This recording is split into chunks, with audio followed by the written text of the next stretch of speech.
Yes, welcome to the No State Project live from the Fortified Compound in Mesa, Arizona. Glad to be with everybody today. It is actually episode 89 of the big show.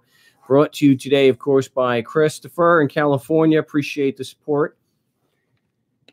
We're going to have that issue again, but appreciate the support there. Also, good friend Bill in New Hampshire. Do appreciate the support. If you'd like to help support the big show, it is greatly appreciated. You can go to markstevens.net and donate there. Every bit, really does help keep the show going. I do appreciate that. To do commercial-free edition of the No State Project every week here on Wednesday, which we are from 3 to 5 Pacific Standard Time. 3 to 4 Pacific Standard Time. And then we also do tomorrow. Tomorrow we're not going to be doing a role playing. I don't think we have anybody available, and I will not be live this Saturday, and so I don't think I'm going to be recording on Friday. I'll be out of town, but I definitely will be back live on next Wednesday. So if you want to join me on the big show today, 218-632-9399, 218-632-9399. The passcode is 2020 with the # You can also Skype me at Frank Rizzo 3, but do not call using Skype, but you can instant message me first, and then we'll get you up on the big broadcast that way.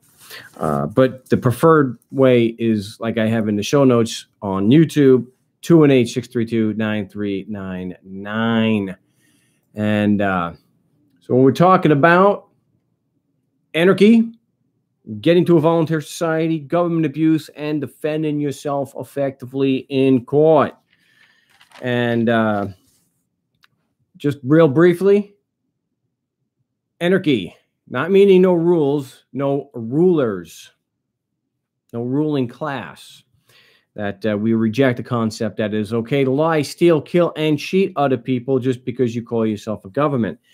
And, kind of ties into what today I was working with somebody. I don't have any recordings to release because they're under the gun here. And so we wouldn't want to see any retaliation. That's why. So you're just going to get my firsthand report. And if somebody wants to just reject the entire thing out of hand and say, well, that's just hearsay. All right. I'm not going to debate with you there. It actually is. Yeah, I was on a phone call with tax agents today, and but there's nothing necessarily groundbreaking and different than the other call to shames that I have posted, especially with tax agents. It's really it's a lot of times the difference is the demeanor of the agent, especially when they're confronted with a lack of evidence to support their claims there. So as far as not being a credible resource, that even though I had personal firsthand knowledge, if they look, be a skeptic, that's great. But you got to weigh this against all the other calls that I have posted, which are, of course, direct evidence that you don't have to take my word on it. But I'm working with property taxes. And admittedly, I don't do nearly as many property tax cases as income tax because, well, the income tax is not one. The process takes a lot longer if you're eventually going to lose. If you do wind up losing, it doesn't typically, it can, but it doesn't typically mean that the immediate selling of your home. Where property tax is a little more dicey in that you could lose your home. So that's why I always recommend paying it on the protest, even if they don't have a leg to stand on, even when they admittedly don't have any evidence whatsoever to support their claims. Pay it anyway, and then we'll fight it administratively. We'll do the appeal, and if we have to, then it gets appealed to court, which is what we're going to be doing here because the deadline is next week, and it's not something that's going to be resolved in less than a week. It would be nice, but that's typically not how these things go. So really different responses from the first I spoke to a tax agent. It was these are different counties, property tax, different counties, And the first agent that I spoke to, once we got to, and just a little background there, we already know in advance they're typically going to send you to the so you call the tax collector, the treasurer, county treasurer, and they will send you to the assessor. So if we know in advance that's what they're going to do, why continue to do that? Well, just like with my second call today and what's happened here in Phoenix, you sometimes get the State Department two-step. When it starts to come out that they don't know what the hell they're talking about, they don't have any actual evidence, then one of the go-to moves that they use is to say, well, I'm not responsible for this anyway. Yeah, I just get coffee here. I'm barely on the radar screen, just getting coffee. Yeah, even though a few minutes ago you were absolutely confident that your claims of taxation and jurisdiction were absolutely 100% true. So that's why we do that. We don't want to be able to show bad faith later, and we want to be able to document so-and-so told me on this day I had to go to the assessor's office. So I'll get to where that went sour on the second call, because I tell you, forcing people to give you money is, never having to take responsibility for your claims. It wasn't me, it was this guy. What does it matter what jackass over here says? He just gets coffee. I don't even know his name. The best people, but this particular one, no, we barely knew him. Barely knew him. He just started and he's done nothing but get coffee. So this first agent, very, very confident. And I'll go through how, it's a very easy process. And those who are new, we're just asking questions. Remember, the burden of proof is on the one who's making the claim. So when they turn around and you ask them for facts to support their claim, and they say, well, do you have any evidence it's not true? Well, first of all, we don't have the burden. You're making the claim. So it's something I was talking to with the client today, how they will actually admit, you've heard it on the Call of Shames. If not, go to markstevens.net, listen to the Call of Shames, right from the horse's mouth. They will turn around and they'll say, my claim is true, but I don't need any evidence to prove it's true. You need evidence to disprove it. I'm like, wait a minute. Let's get one thing straight. You can't prove your claim is true. Again, just saying it doesn't make it true, right? Because that would go for me too. So if you can't prove your claim, I don't need any counter evidence. I don't need a counter argument other than you can't prove your case. See, it's what I talked about before many times, where they try to flip the burden of proof on you. No, this is a dick move, and they will try. It doesn't matter where you're involved. They will try to get away with that kind of crap. But especially in tax and traffic, that is their go-to douche move. Flipping the burden of proof. You got to prove that it's wrong. No, you have to have, at least at this level, a prima facie. You have to have some facts that, if taken as true, have some possibility of proving your claim is true. Just the slightest little bit of possibility there. But they got nothing. So what we want to be able to do, again, you want them to verify their actual position, because you don't want them coming out later and saying, straw man. They're going to do it. They could do it anyway. But you want to make sure you can read their words back to them. That's why I let them know. Well, let me write that down. So I had to confirm, you guys operate under the presumption that if the property is physically in Arizona, it was in Arizona, I'm just saying that the property is physically in Arizona, then your laws apply and you have jurisdiction and authority to do an assessment that could then be turned into a, may do an an appraisal and assessment that the tax collector will use to take my, to tax me. Yes, They're absolutely certain that that is true. If the property is physically in Arizona or California or Alberta, then their magical rules called laws apply to them. She's very confident. Yes, that's the way it works. So, next question is, what facts? Now, we are able to ask an open-ended question like that because we already know there are no facts. It's just a written instrument. That's all it is. Written, just a piece of paper. Written instrument like this, right? So that's why we can ask an open-ended question. If you want, you can formulate a good leading question. But here we've got them. Once they commit to an untenable position, it's just a matter of holding their feet to the fire and having them be responsive to the actual question. That's why you're asking for facts. So I asked her, well, what facts? What facts? So instead of being responsive to the question, she provided a legal citation. Well, that would be, let's just say, Prop 200. Prop 200. Prop 200 amended the Constitution. I said,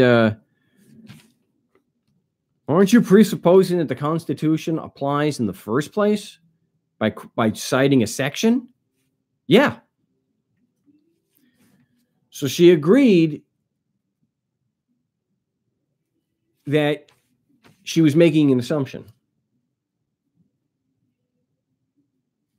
No one needs facts of due process violations.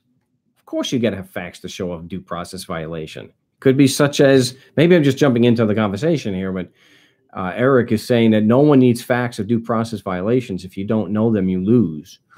You have to have facts to show a due process violation. You have to show that, for example, that the judge, by his words and deeds, let's say, denied effective cross-examination. Let's say you ask 2 questions, the judge freaks out and ends the cross-examination right there.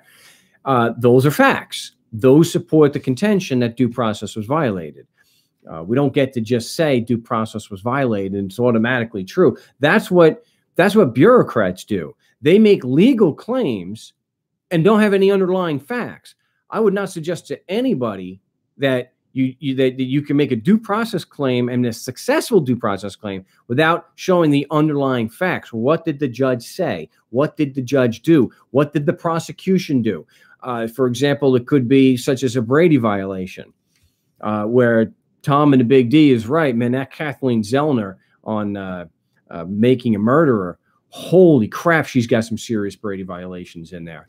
So that judge is compromised as she was not able to be successful on that motion.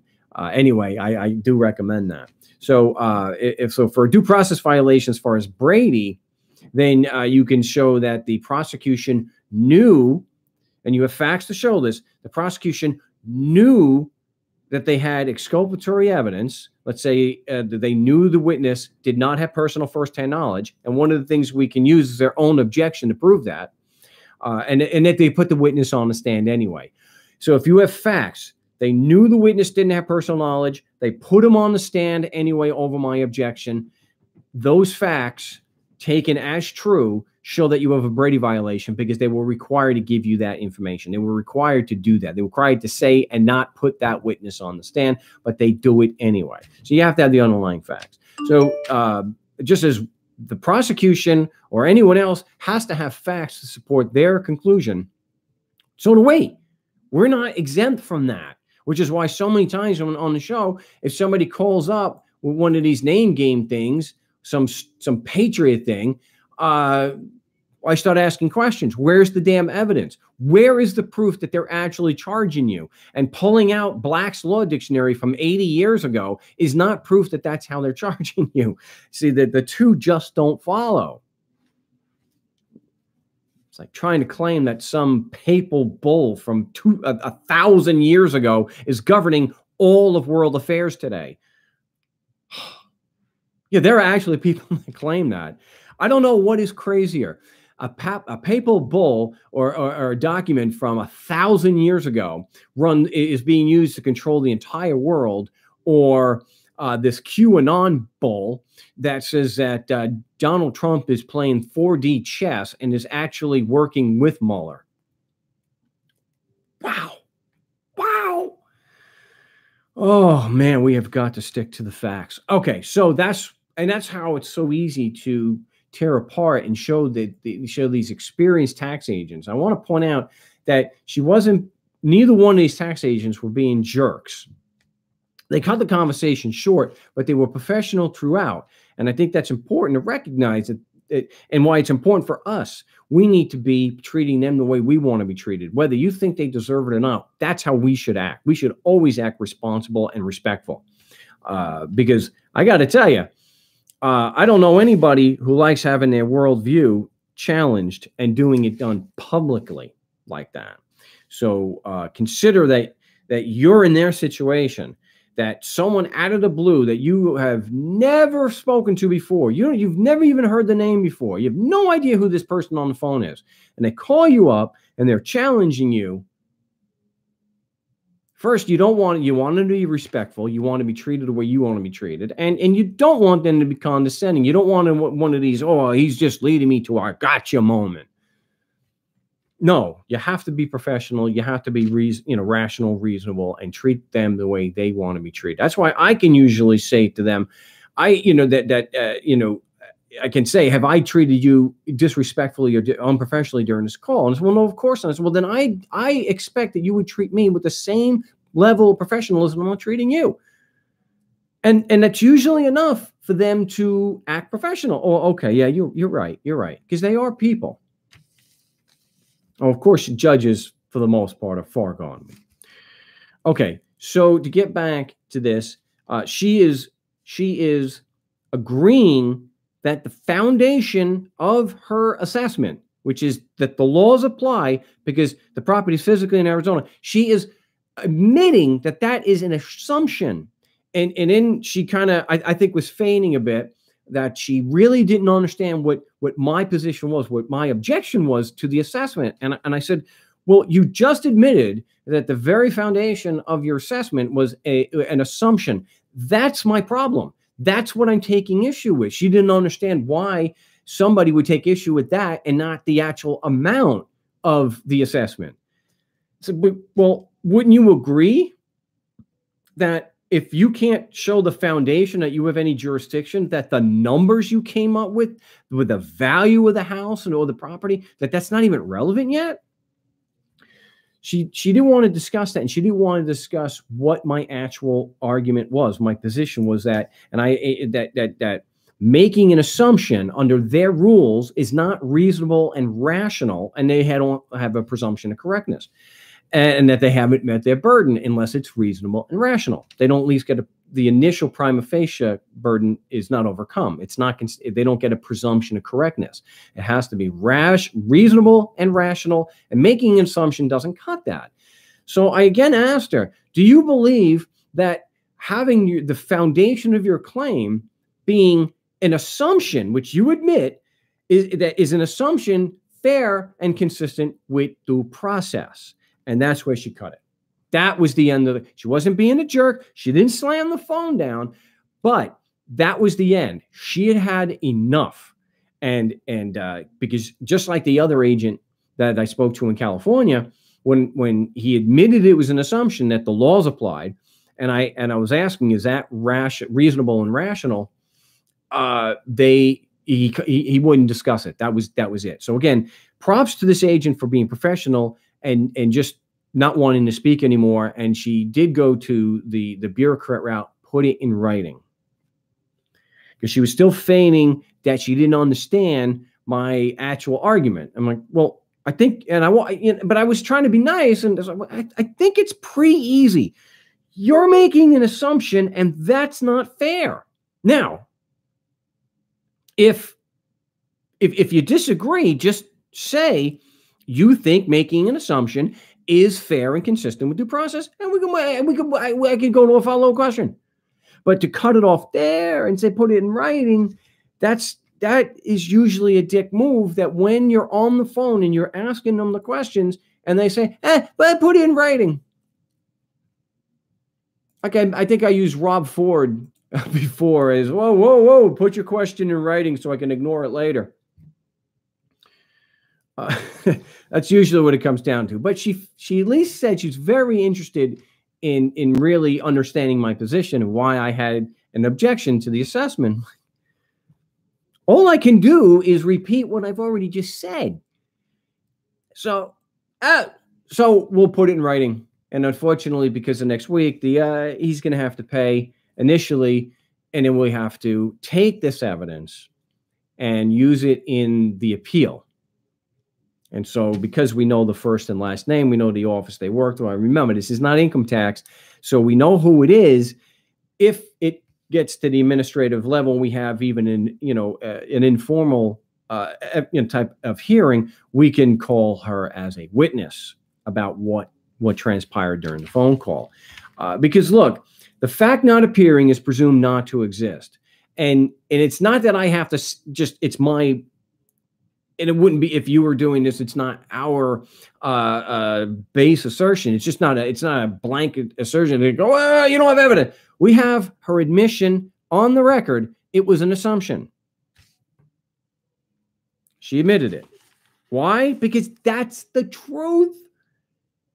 That's the truth. So I don't get the impression, like with this first agent, that she is completely, she's never been challenged before. She was very confident until the end, and until she cut it off. The next agent, which was about 15, 20 minutes later, I think this is the first time that his worldview was challenged like this. I don't think he'd ever heard anything like this before. Now, we had spoken to one agent, and all right, so what happened was we called the tax collector, and they, again, like everybody else, they say, you got to go to the assessor. They're the ones that assessed it, and we just are doing the tax bill. Okay. As if the tax collector, and I asked him, so if you're confronted with a situation where you have no evidence of jurisdiction to proceed against somebody, you still can't stop? It still is in the hands of the assessor who's not actually trying to collect? Yep. Yeah, see, that's because if you're not a statist, that must mean you fell off a Christmas tree. That you're so stupid that you can buy something like that. Yeah, I'm supposed to. The tax collector can be confronted with absolute proof that they have no jurisdiction to proceed, but it's the assessor that has to pull the plug. I can't buy this. Malfatti. No, Malfatti. It just isn't. It's not washing. I'm not going to buy this. So anyway, we get to the assessor's office and we speak to an individual there, and he throws his hands up. He admits, again, we go through the process the same as before. Do you agree that your agency operates under the presumption that if the property is physically in Arizona, then your laws apply? Yeah.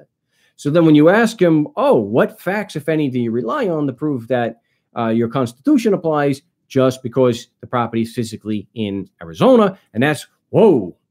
He said, I'm not your guy. Not your guy. I said, you're going to have to speak to one of the assistant, deputy or one of the deputy chiefs. There's no, I said, I can't do it. Can't do it. All right. Knew he was in over his head. Knew the statement he just made was dead wrong. And kicked the can. I've barely started here, sir. I haven't even gotten to the coffee machine yet. Okay. I have nothing to do with this agency. I just started. They don't even know my name. Don't even know who I am. So he sends me to, we get to somebody else.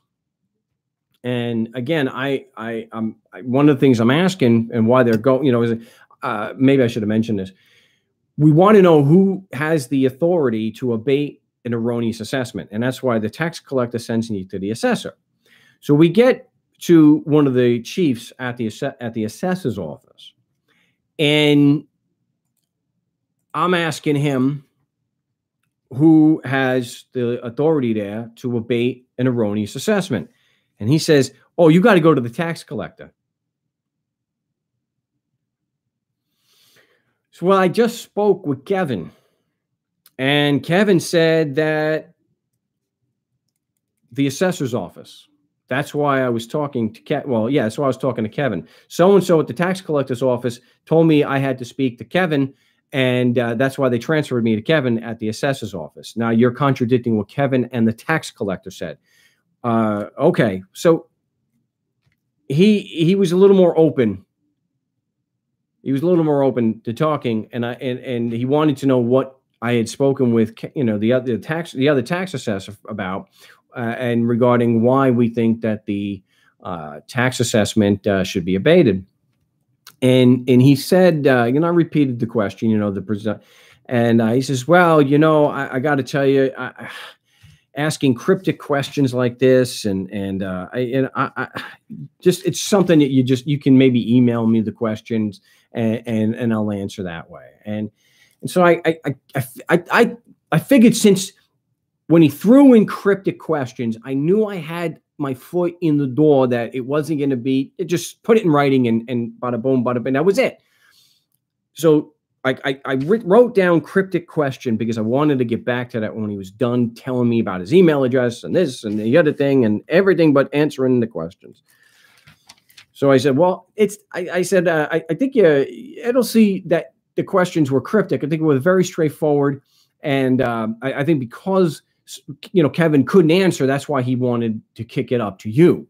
And so I just went right into the question. I said, does this, this doesn't sound cryptic to me. Wouldn't you agree, like Kevin, that you operate under the presumption that if the property is physically in Arizona, then your laws apply and give you jurisdiction to do an assessment? And he said, well, yeah, that's right.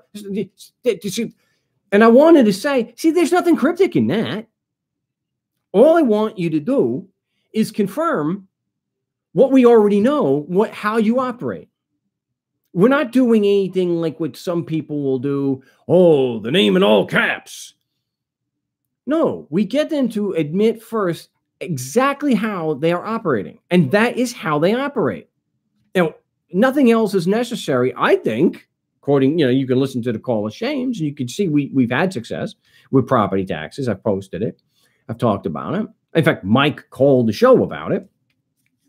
You don't have, just taking that claim, since it cannot be proven to be true, is enough to get these things defeated. So now that I had my foot in the door and he was answering the question and no longer trying to claim that the questions were cryptic, then I could move forward to facts. What facts actually prove that your Constitution, a written instrument, actually applies and creates obligations, as well as giving you jurisdiction. And that's where things started. There's just long pauses. He had nothing. I dug deep, Jerry, and I got nothing. Again, props to this guy. He was not a dick about this, because maybe it's Thanksgiving. It's that week. I really don't like the idea. And maybe at one point I got something, especially when someone's being hurt. But I think the idea of us going and questioning them in a way to humiliate them, while that may get some people a lot of views, I frown on that because I don't want to be treated that way. Okay. I mean, that's not a comfortable place to be in, to have your worldview challenged and to have thought that you're the good guy. Yeah, but the money that we collect, it goes to pay for roads, it goes for libraries, it goes to the fire. You look at the unbelievable damage in Paradise, California from the fires. It's like a movie. It's just, it's terrible, terrible. So, it's not my intention. My intention is not to humiliate an agent. I don't think it. It's something I learned from. Although I haven't been as consistent, from Jerry Spence. One of the things that Jerry Spence wrote and speaks about is to never take the dignity of the witness away. So, and I know it's difficult to separate these. I get it. It's part of someone's identity, but we have to be looking at just taking apart the argument, not the man and his dignity. I know, but with bureaucrats, that argument is tied up into their identity. So it's different. But they have to see themselves as, I forget exactly who did it, but they, an English comedy troupe, and it had to do where they were Nazis in the middle of the war. And so the question is, are we the baddies? And it starts to dawn on you at that realization, like putting all this aside about the roads and the libraries and the fire. You're looking at the homes being taken by force. You got people going to jail. You have people being shot and beaten, for driver's license, this and that. And so when you're asked, you kind of get the impression with this call that in his mind, that's what he's thinking. Right? Oh no, are we the baddies?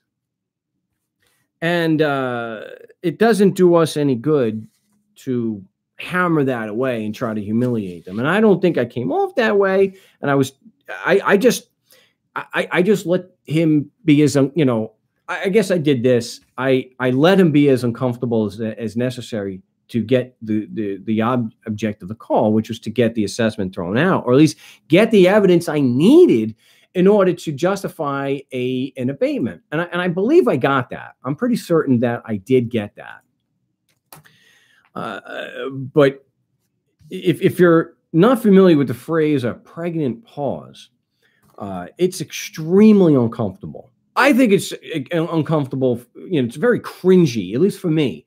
I know how uncomfortable this person is, even though he's just some guy on the phone that I may never speak to again, or I'm certainly never going to meet in person.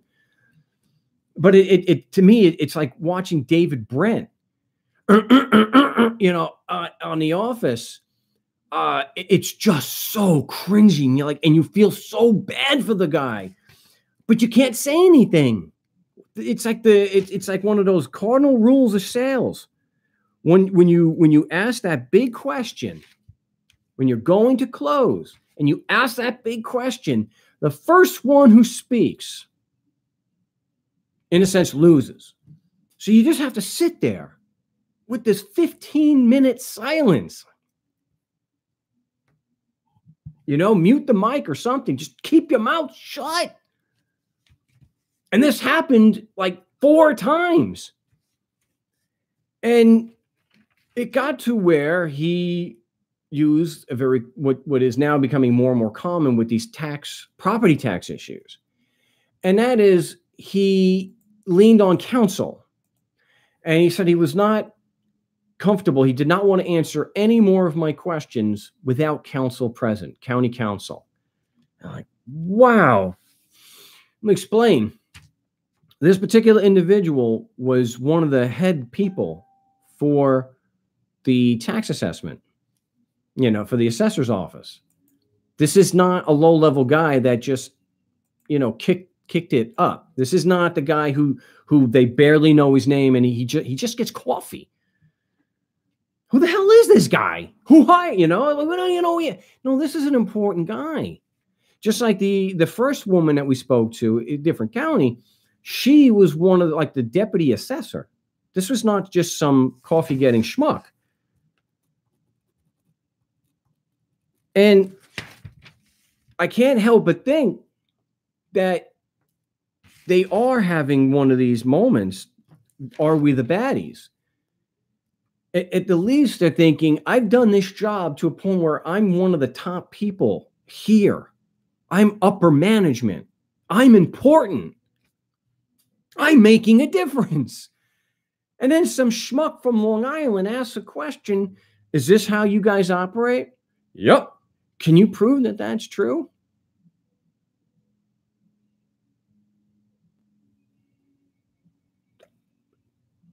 I'm trying to mimic that awkward pause.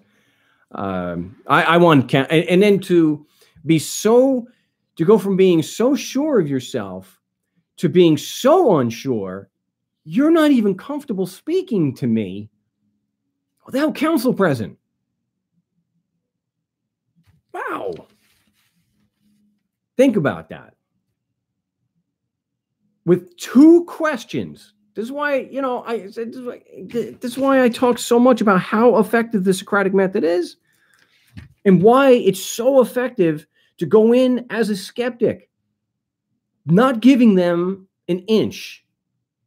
We cannot accept that their position is true. We cannot, and still be effective. Because what they want to do is they want to talk about the amount. But the amount is not relevant yet. But to have been so confident before, and for to have really just one question gut your confidence, not just your argument, but my gosh, your confidence. You're not even, I mean, I've been asked tough questions on the show, and in the heat of the moment, you gotta actually use your brain. That's why it helps to know what your position is before you say it publicly. Know what you're talking about on that particular issue. Research. Be a skeptic. So here, just asking for those facts.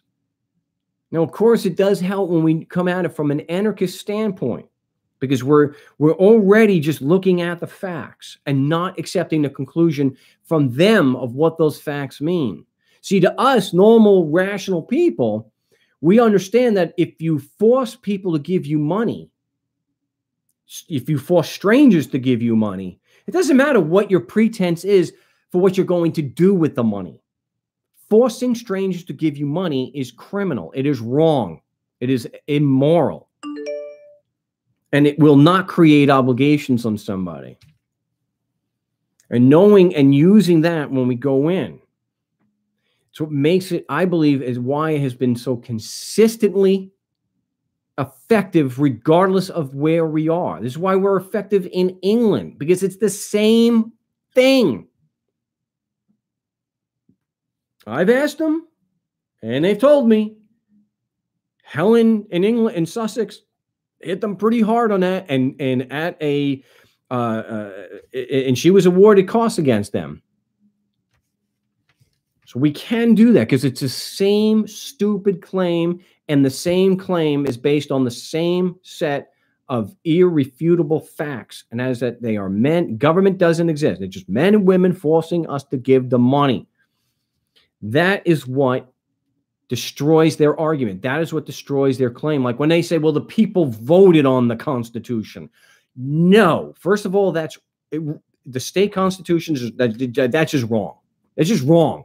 They voted for one constitution, and only a certain number of rich white Europeans got to vote on that one. No women, no poor. The important thing is you didn't have a vote on whether there was going to be a government or not. So that destroys any idea or any claim or argument that their constitutional laws apply. Does it help to say, well, why don't you just get in your car and F and move? No, that doesn't cure the violence. Is rape any less rape because you say you could have just left? Yeah, he was pinning you down, but you could have left. Blaming the victim. That's why it's so important, why I stress so much. Use the Socratic method, use logic, use the tools that the philosophers and the Greeks that have given us, the scientists, for 2,000 years. Use those tools because it destroys their arguments. This stuff about the name game, the name in all caps, and signing UCC. But fungal with this stuff. That's why I have on the website so many examples of this that people have called, the few critics have called the show. I asked one, a very persistent one, straight up, does my physical presence in Arizona, being physically in Arizona, does that prove the Constitution or a written instrument applies to me in any way? No, it doesn't, and it can't. Cannot. So why would somebody want to go through all this other stuff in an attempt to destroy an argument, which is what you're trying to do? Okay. Why go through all this mental gymnastics, all this stuff like what Clint Richardson tried doing with me with that verbal diarrhea and going on literally sometimes for 8 minutes or more, when all you need to do is to show that the facts contradict their argument. or just ask them to prove their claim. That's what I do. So we have the two things there. The facts contradict their claim because they're just men and women forcing us to pay them. And two, from that, if we just ask them to prove that their claim is true, they can't. They can't. How many times have I said on the show? Well, I do appreciate a lot, Brian's, the new subs. Maybe you haven't heard this. So if you search on my website, markstevens.net, I confront Scott Bales, who's the sitting Supreme Court Chief Justice here in Arizona. Asked him point blank. He agreed if I'm physically in Arizona, the laws apply. When asked for proof of that, evidence, facts, he said the other people that they put in prison. I'm not kidding. I have HD video of that. I almost didn't have audio. Thank goodness someone at the school recorded that, or I would not have had audio. I wanted to, I couldn't believe it when I just was astounded because I had already missed all of the audio from a tremendous interview with the city attorney, well, questioning anyway, a short interview with the city attorney in Scottsdale, Arizona, admitting he couldn't prove the laws apply. Didn't think he had to. Well, didn't get any of the damn audio from that. And the same damn tech issue with the Supreme Court Chief Justice. But because ASU recorded it, I was able to download the audio and sync it up to my video, which good. So, so I have bureaucrats of all stripes, including a federal magistrate, admitting that the application of federal law is arbitrary. There are no facts. They're just assuming that, which is like what these agents said to me today.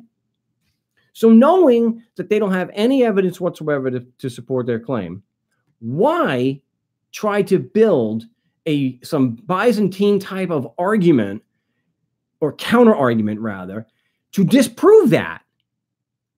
And when if you are just putting in an argument and you don't have substantial facts to support that against their argument, it doesn't matter that they have no facts to support.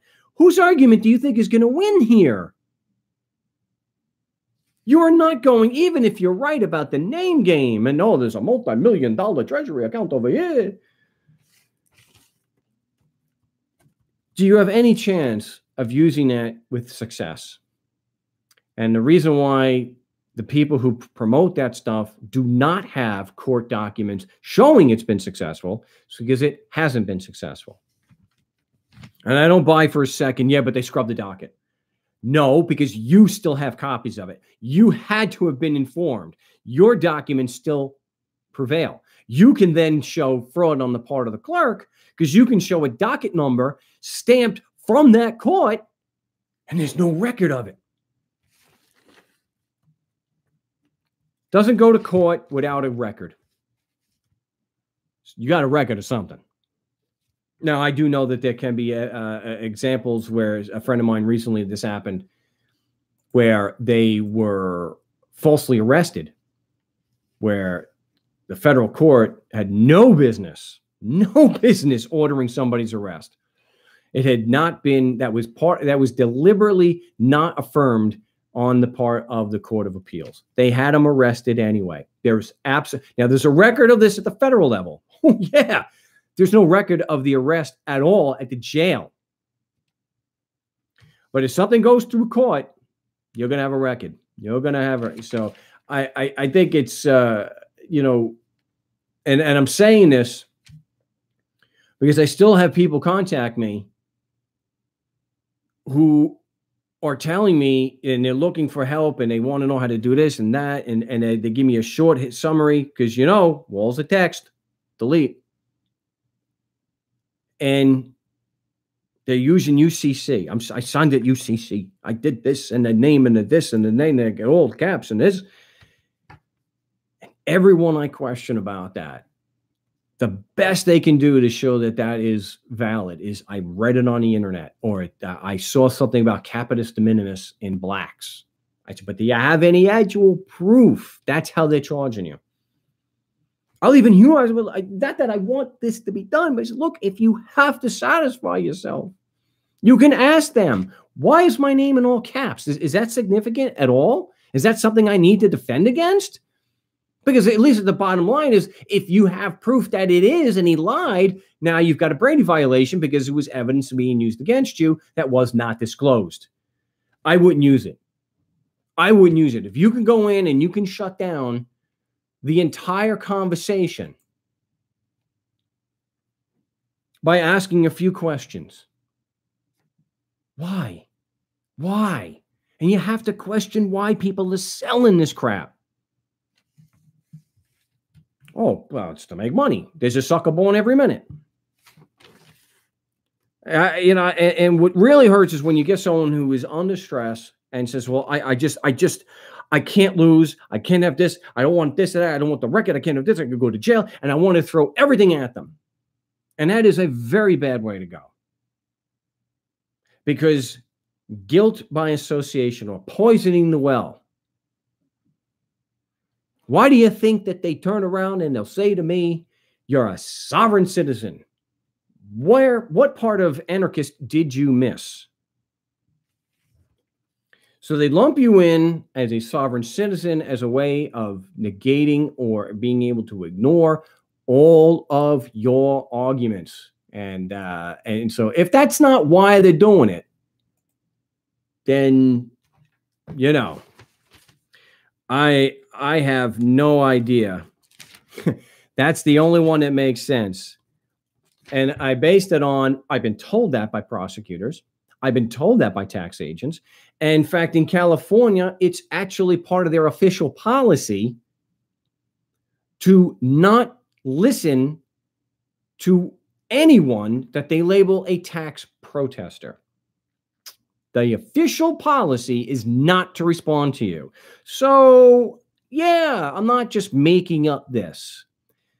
So a complaint may be, well, yeah, but Mark, if you're just challenging them and they're still calling you this, why not? Because when they do it to me, now I got evidence of bad faith. I can show that they falsified the record. Now, unfortunately, there was at least one jury in Ohio, I think it was Ohio, that let it go. Let it go. Even the prosecutor on appeal, when they're seeking sanctions, you mean like, well, the defendant didn't actually say anything that would be connected to the sovereign citizen movement, but because he was saying that the traffic stop involved violence, it's similar. Like, wait a minute. The traffic stop, like all traffic stops, does involve violence. That's what it's called, the force continuum. Force continuum. So the violence is, so he makes, and this is something that we argued, because he actually states the facts, you have to smear him and without saying it directly, accuse him of being a domestic terrorist. Yeah. So when they do it to us, at least we can show bad faith. It's just like, again, with the IRS saying, or the Franchise Tax Board, they said that my argument was, you didn't prove that there was income. Nobody said that. So you can get on the phone. I had to call a shame up. Where in that one-page appeal did you see me argue that the Franchise Tax Board is wrong in the assessment because they never proved that income? He said, well, you said that it was the income was only reported because the company wanted to avoid going to jail. Yeah, is that factually accurate? Is that the same as saying that no income was shown? See, this is where you can even own the word income, and they still it doesn't help them at all because they can't prove jurisdiction. Whether you had the income or not under any name is completely irrelevant if they can't prove their initial claim of jurisdiction. That's why I say relevance is king. The amount of money from a California source is completely 100% irrelevant and inadmissible until you prove the Constitution applies and creates the obligation. Until that point, the amount of money, completely irrelevant. Completely irrelevant. That's why they have to assume. And making an assumption does not give you relevance. First, make your point A to then prove the relevance of point B. And if you don't prove point A, if all you do is assume, because it's not reasonable and rational, then it's not admissible. Not admissible. Not even close. You do not have a presumption of correctness, which to them, in tax cases, let me tell you, that presumption of correctness in their mind is that it was actually written by the hand of Odin himself with the approval of Zeus. That's what it is. Please do not, please do not promote Alex Jones on my YouTube channel. I will start blocking anybody who promotes Alex Jones on this show. Not interested. Don't want to hear about it. And you know what? Kind of like my frog's gay anyway. So that's that. Oh, well, we're just about out of time. So hopefully, at least the people that are listening to the show and have been listening are going to at least put the same level of scrutiny on people like Alex Jones and those selling these name games, common law, admiralty type stuff, UCC, and critically analyze that stuff. Because you have to do, there's two parts to that. And I believe my work speaks for itself. The evidence is there that I can show both standards have been met. One, does the argument make sense? Do the propositions support the conclusion? Do the facts support the ultimate conclusion? That's very important. So you have to critically analyze the arguments and the claims that these people are making, whether it's the Franchise Tax Board or it's Alex Jones or it's Carl Lentz or somebody else, Winston Shrout, whoever happens to be, Clint Richardson. Although with Clint, there's so much volume there, you're better off just walking away. That is like a gold mine of Gish Gallops. But we want to examine both the same way, with the same critical eye. So if it passes logical examination, the facts are there, the logic is, gosh, it's sound. It's good, it's good, it's good. The next thing is, has there been any success with that strategy? Any success that can be documented and shown? Yes, I will be the first one. Yeah, just because a judge may not agree with it doesn't mean that the argument and the facts are not sound. I get it. They're corrupt, they're criminals, and they're criminals because they force people to give the money. There should be some evidence of success when you're promoting it as an effective strategy to defend yourself. And that is what they're doing. It's like this quantum grammar stuff. Wow. Oh my gosh. Show me where it has successfully backed off of a bureaucrat.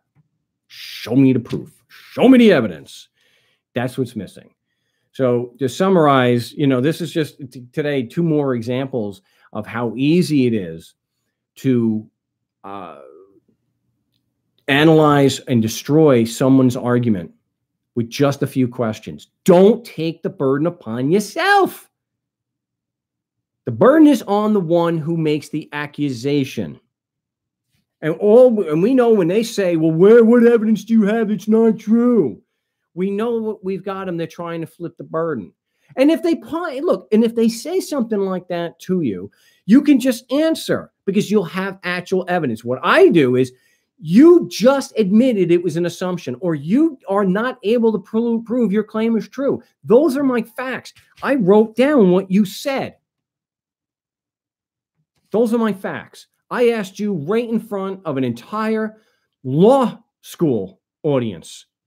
And I asked you if the laws apply just because I'm physically in Arizona. You said yes. Then when I asked you for facts to prove that that was true, you said, "Oh, everybody else you put in that you put in prison."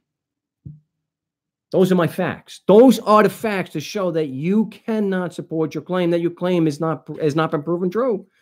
So we want to have the facts to support our position, and we're not going to allow them to have any sacred cows.